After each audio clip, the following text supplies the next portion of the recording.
There are few anime that are almost universally called perfect, from the music and characters down to the atmosphere and even the dub. Yet there is one anime that stands above the rest. That anime is Cowboy Bebop. The claim of this show is that it was creating a whole new genre. However, I would argue that instead of being an entirely new tape with a new style, it is instead a mixtape that borrows elements from a lot of different sources to create a short, high-quality masterpiece. So today we are going to be exploring some of the most interesting sources that inspired Cowboy Bebop, from well-known franchises to more obscure films and anime. This is the many inspirations of Cowboy Bebop.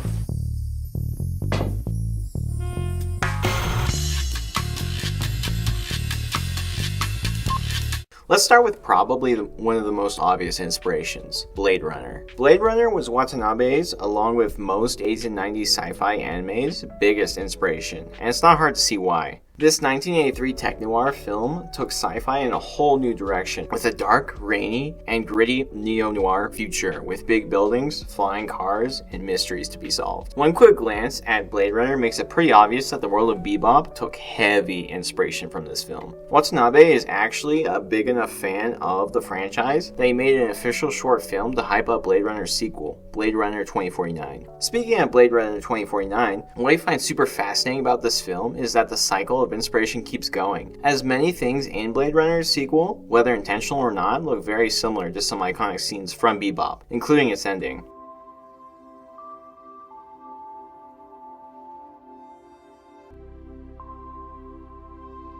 But while the lived-in futuristic tech-noir world was heavily inspired by Blade Runner, the space aspect comes from a particular franchise in the West, Macross. Macross is an anime series that started in the 80s that is basically a space opera, but it's mostly a romance with a space war in the background. The 70s, 80s, and 90s had a ton of sci-fi and space anime and manga, but the one that aesthetically reminded me the most of Bebop is Macross, specifically when we see them operating their ships. One of the famous aspects in Bebop is all the little details in operating ships, which makes the ships feel more believable and real as they pull levers and buttons. While Macross is more of a space mecha kind of thing, it also very much has this attention to detail of all the mechanics of how these kinds of spaceships or mechas would work, which makes for some truly beautiful and really cool shots in both franchises. The art style, while being clearly distinct, is strikingly similar when it comes to space and space travel. But while some of the world building came from Blade Runner and operating spaceships came from anime like Macross, much of the vibe, music, and even character traits from the Bebop world and crew come from a specific anime. That anime is Lupin the Third. This is what Watanabe has openly talked about many times, along with Blade Runner being one of his biggest inspirations. Lupin the Third has been in anime for a very, very, very long time, way back to 1969, and is based off the comics of the same name by Monkey Punch. The shows follow Lupin, who is the world's greatest thief, who enjoys the thrill of stealing, going on adventures, and doing everything with a flair. He has a group of thieves that help him accomplish this. His right-hand man, Daisuke Jigen, who is a skilled marksman and is the cynical member of the group. Fujiko Mine is a femme fatale thief, as well as Lupin's biggest on-again, off-again love interest. Goemon Ishikawa the 13th is a samurai with honor and has a sword that can cut through anything. There is also Inspector Zenigata, who chases Lupin from the ends of the earth to bring him to justice. Because the series has been around for so long, it has gone through a lot of different directors, tones, and visual styles. But the series Watanabe was inspired by the most is the original series from 1971. The original Lupin series can be split into two distinct sections, the Masaki Osumi era and the Hayao Miyazaki era. The Osumi era is the first half of the show and was the first anime to be aimed at squarely an adult audience, and has a big emphasis on attention to detail on guns, atmosphere, and violence. Lupin doesn't really resemble Spike in these earlier episodes, however, as Lupin is much more psychotic, prideful, and doesn't have much of a code or sense of competition. The show wasn't doing so well, so they got rid of Osumi and brought in future Studio Ghibli founders Isao Takahata and Hayao Miyazaki to direct the remaining ones.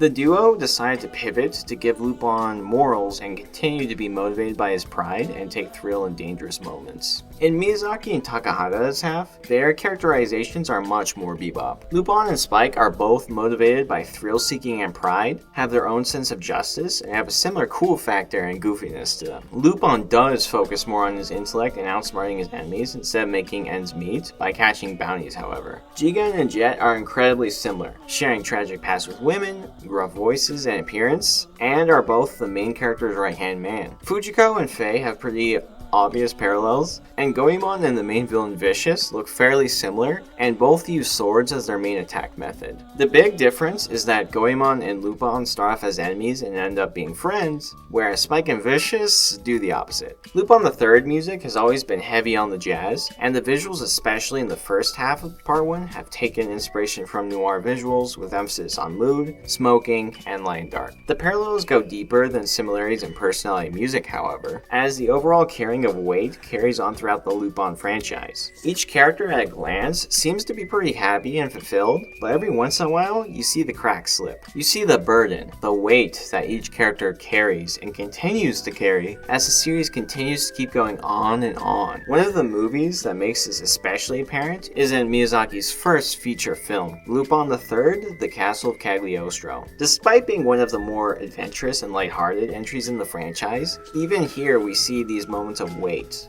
Whether it's Lupin's longing gaze out the car window, his meditative moments by the water, or that beautiful moment of him smoking in the opening credits that feels like it could have been pulled straight from Bebop itself. So in short, there's a lot of similarities between the two franchises, and if you haven't seen Lupin the Third yet, I highly recommend it. Bebop has a very distinct style when it comes to its neon lights, jazz music, and Spike's former syndicate background. And I recently saw a Yakuza film that screams Cowboy Bebop in all these areas, and that film is called Tokyo Drifter. The Yakuza genre is a Japanese film genre that focuses on the lifestyle of Yakuza, or gang members' lifestyles and struggles. Tokyo Drifter was made in 1966, and while it wasn't super well known because the producers hated director Seijun Suzuki's distinct and experimental style, it would later be hugely influential to directors like Quentin Tarantino, who directed Pulp Fiction among other things. The film follows former Yakuza member Tetsu, who is trying to avoid his former lifestyle, but it quickly catches up to him. So he drifts from place to place in Japan to avoid a rival Yakuza group that is after him. There's a lot more to the film and plot than this, but that's the basics, without going into too many spoilers. A lot of the film takes place in a very stylized version of Tokyo, with neon lights and jazz clubs everywhere. The atmosphere is very neo-noir and stylized. The film also uses colored backgrounds in some very unique ways, all of which is dripping with Bebop-like style. The most obvious parallel to Bebop is Tetsu himself, from his iconic suit, the past catching up to him, and his girlfriend and loyalty to old friends being most of his motivation. While the film is told in a very confusing manner, to be honest, with events out of sequence,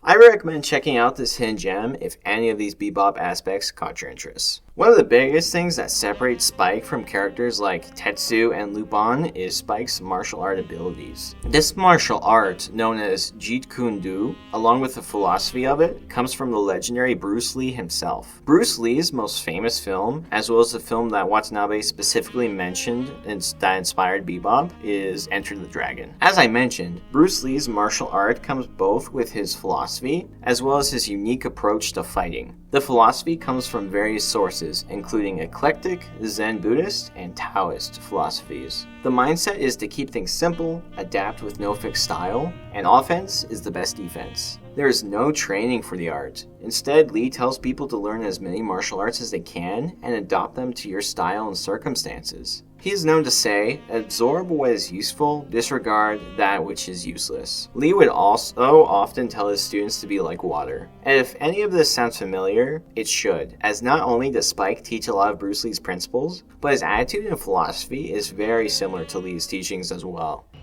Do you see now? It means becoming like clear water. Water.